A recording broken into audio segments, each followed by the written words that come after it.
Senator Sherrod Brown is taking a key step toward a possible presidential campaign. This month, the Democrat is launching a Dignity of Work listening tour, visiting early presidential primary states. Let's bring in our Washington Bureau reporter, Taylor Popielarz. Taylor, will you walk us through the logistics of Brown's tour schedule?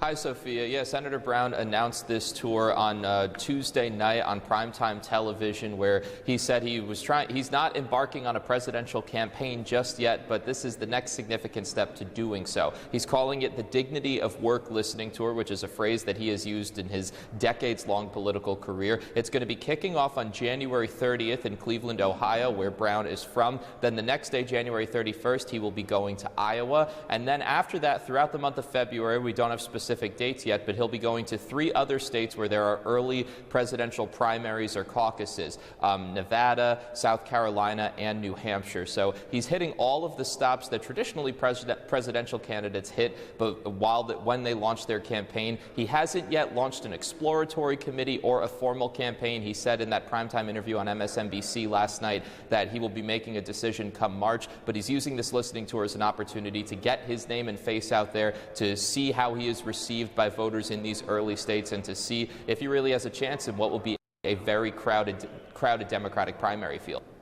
Taylor, even though he's insisting that he hasn't decided whether or not he'll run just yet, doesn't this tour imply that he is planning to run?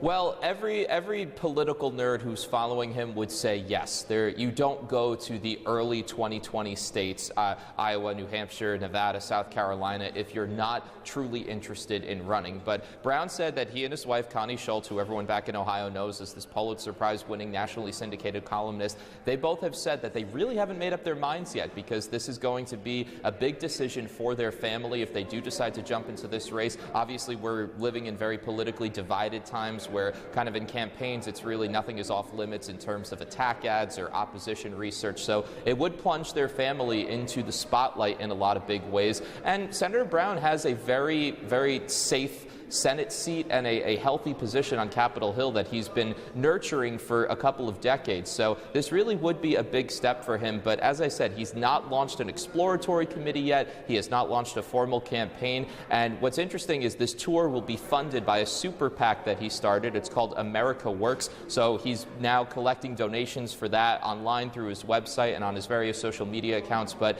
he hasn't formed a campaign committee yet that is explicitly collecting funds to run for a presidential campaign. All right, Taylor, and on one final note, we just learned that House Speaker Nancy Pelosi is asking President Trump to reschedule his State of the Union speech set for January 29th. What more can you tell us about that?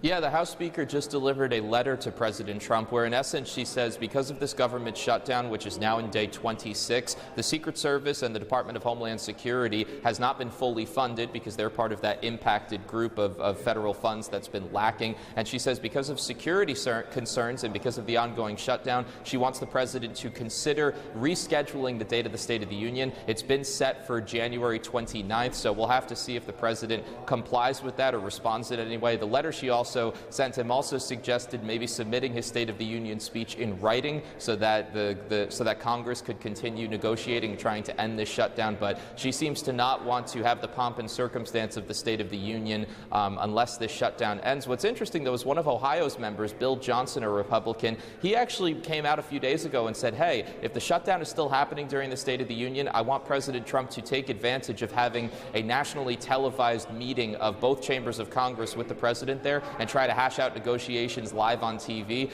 I would say that's pretty unlikely that that will happen, but we'll have to see how the president responds to this letter and if the State of the Union will stay on January 29th. All right, our Taylor Popielarz reporting from Washington. Thank you. Thank you.